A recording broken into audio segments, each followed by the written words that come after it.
मानव समाचार, मानवता के हक में। अहमदुहु व नुसल्ली अला रसूलिहिल करीम, अम्मा बाद।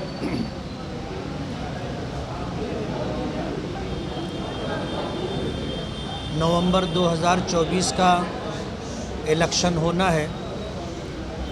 विधानसभा में इस इलेक्शन में मैं MIM से, मजलिस इत्तेहादुल मुस्लिमीन से उम्मीदवारी कर रहा हूँ।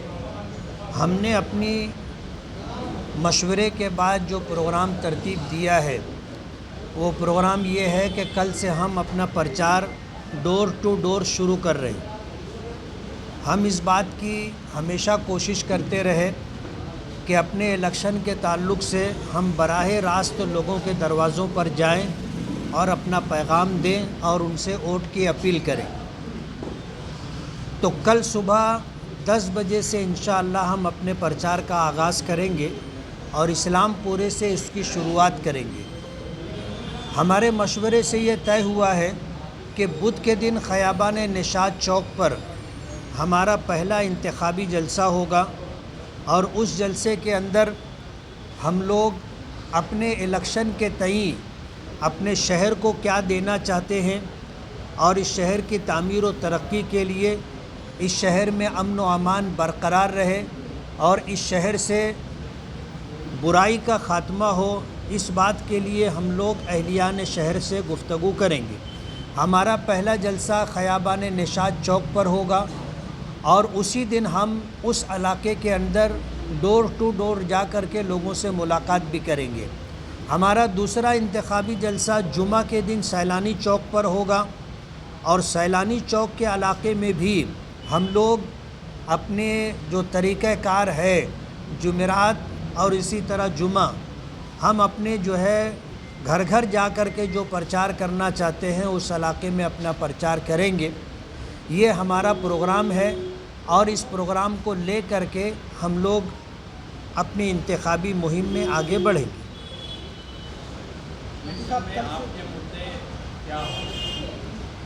इलेक्शन में हमारा सबसे बड़ा मुद्दा अच्छाई और बुराई इस शहर को समझाना है। आज हमारा ये सबसे बड़ा मुद्दा है। काम होता रहेगा, काम करने वाले लोग आएंगे, काम होगा और काम होना दरअसल ये छोटे मोटे काम जो रोड गटर के हैं, लाइट के हैं, पीने की पानी की पाइपलाइन का है, ये काम कारपोरेशन की ज़िम्मेदारी है। लेकिन कहीं ना कहीं हम अपने आप को ज़िम्मेदार समझते हुए अगर कारपोरेशन से काम नहीं हो रहा है तो मुख्तलिफ़ सरकारी डिपार्टमेंट से निधि ला करके हम काम करने की कोशिश कर रहे हैं। अगर हमारा शहर तामीर व तरक्की के लिहाज से आगे बढ़ गया लेकिन हमारे शहर में हमारा नौजवान अगर बेराह रवी का शिकार हो गया, बुरी आदतों में, बुरी लत में पड़ गया, तो शहर के संवर जाने के बाद भी ख़ानदान के ख़ानदान तबाह व बर्बाद होंगे। यही वजह है कि हमने अपने इस इलेक्शन का मुद्दा अच्छाई और बुराई इसी को बनाया है और हम इसी मुद्दे पर लेकर पूरी ताकत से अपना प्रचार करेंगे।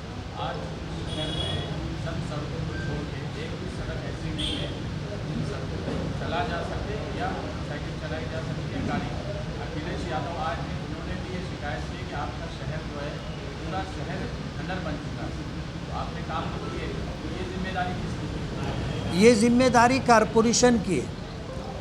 कारपोरेशन जब अपने शहर से टैक्स वसूल करती है तो टैक्स वसूल करने के बाद पूरे शहर के रहने वालों को बुनियादी सहूलत फराहम करना, जिसमें रोड है, गटर है, पीने का पानी है, लाइट है, हेल्थ है और इसी के साथ एजुकेशन है, ये सारी जिम्मेदारी कारपोरेशन पर आती है।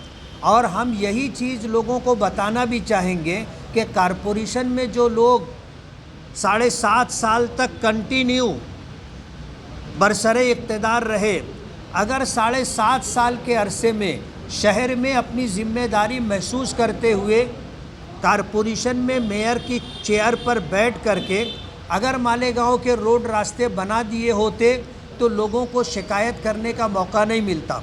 एक MLA जो होता है आज उसको 5 करोड़ रुपया सालाना बजट मिलता है, जबकि पहले 2 करोड़ था, फिर उसको बढ़ा करके 3 करोड़ किया गया, और फिर उसके बाद बढ़ा करके उसको 5 करोड़ किया गया। जाहिर बात है इस तरह जो निधि मिली है वो निधि ऐसा है जैसे ऊँट के मुंह में ज़ीरा। शहर का कामकाज इससे कितना हो सकता है, आप जिस लाइन में हो इस बात को अच्छी तरह समझते हो।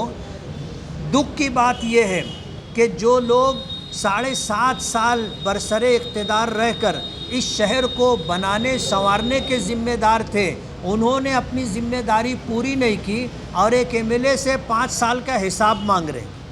हम अपने पूरे शहर को ये बात भी बावर कराएंगे कि हिसाब किनसे लेना चाहिए और इन कामों का ज़िम्मेदार कौन था। कल फिर से हवाई में बातें आ रही थी कि कांग्रेस को लेकर आप संतोष कर रहे हैं। हवा चलती रहती है। मैं अपना मालेगांव शहर छोड़ता हूँ, प्रोग्राम बन जाता है, मैं इस पर मज़ीद कुछ कहना नहीं चाहता। हमने अपना प्रोग्राम डिक्लेयर कर दिया है और यही हमारा जवाब है। फॉर्म के ताल्लुक़ से हम लोग की तैयारी है और हम लोग बैठेंगे ज़िम्मेदारान, हमारी तैयारी मुकम्मल हो जाएगी। हम आप हजरात को याद करेंगे और अपना प्रोग्राम अगला आपके सामने आपके ज़रिए से पूरे शहर तक पहुंचाने की कोशिश करेंगे और जिस दिन हमारी तैयारी हो जाएगी उसके अगले दिन इंशाअल्लाह हम अपना फॉर्म भर देंगे। मास्टर स्ट्रोक को लेकर क्या कहेंगे? मास्टर स्ट्रोक को लेकर क्या कहेंगे? मिस्टेक स्ट्रोक है।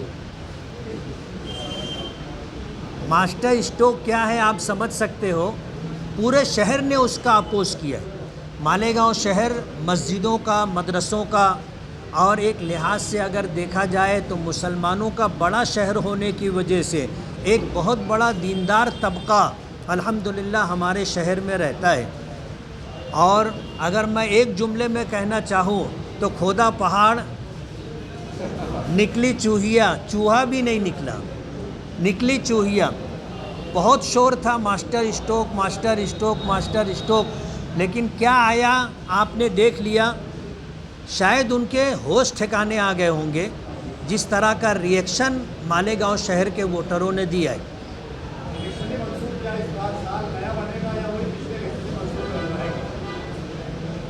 बात यह है कि जो सत्ता में होते हैं उनके लिए भी इस तरह का कामकाज करना मुश्किल हो जाता है। हम अपने शहर से कोई झूठा वादा नहीं करना चाहते। हम ये चाहते हैं कि हम अपने शहर की ज़रूरत के पेश नज़र जो काम होगा उस काम को करवाने की पूरी कोशिश करेंगे, चाहे वो काम हमारे मंशूर में शामिल ना हो। हमारा शहर एक ऐसा शहर है कि यहाँ पर कुछ लोग बाय प्लानिंग ऐसे हालात पैदा करते हैं कि चिड़िया नहीं भैंस उड़ती हुई नज़र आती है। ऐसा हवा बनाया गया कि पूरे शहर के अंदर एक अजीब सी सूरत हाल थी। लेकिन हमारे लिए सियासी तौर पर बहुत अच्छी थी कि जिन दिनों मैं शहर में नहीं रहा उन दिनों कम से कम मेरा चर्चा तो ज़ोरों पर रहा।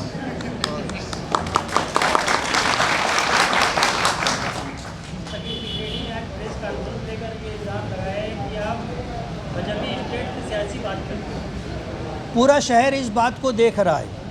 मैंने मजहबी स्टेज से कभी भी एक जुमला सियासी नहीं कहा और जब मैं सियासी स्टेज पर होता हूँ तो सियासी बात करता हूँ। जो मुकाबले में उनका जवाब दो। हाँ, नहीं, मुकाबले वालों का जवाब दे। इसलिए जो है मैं अपने तई जो बात कहना है कि ये इल्ज़ाम बेबुनियाद है। हम मजहबी स्टेज से मजहबी बात करते हैं, सियासी स्टेज से सियासी बात करते हैं। मास्टर स्ट्रोक के बारे में बात यह है कि जो चीज़ का हम लोग सिर्फ अंदेशा करते थे वो बात उस दिन सच साबित हुई। जैसा कि माजी आमदार अपने आप को बहुत दूर अंदेशी से बताते कि मैं बहुत दूर अंदेश से सोचता हूँ, तो उस चीज़ को उन्होंने वहाँ साबित करे। और जो नाम लाए उन्होंने इस्लाम, ये बड़ी सोची समझी प्लानिंग से उन्होंने ये नाम लाए ताकि फ़िरका परस्तों को इस्लाम के बारे में बोलने को बुरा जगह मिल जाए। जैसे अकबर बादशाह ने दीन इलाही कायम किया था, उसी तरीके से आसिफ शेख रशीद एक नया दीन इलाही लाने की कोशिश कर रहे हैं शहर के अंदर। और फ़िरका परस्तों के लिए मैं तो ये समझता हूँ कि फ़िरका परस्तों के बोलने के ऊपर ये इन्होंने नाम रखे।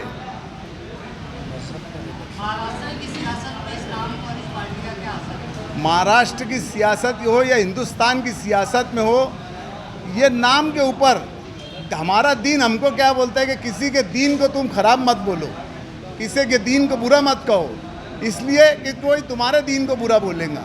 तो अब इन्होंने जो नाम रखा है, ये एक प्लानिंग के तहत नाम रखा गया है कि लोग डायरेक्ट इस्लाम को नहीं बोलेंगे, इस्लाम पार्टी को बुरा भला बोलेंगे।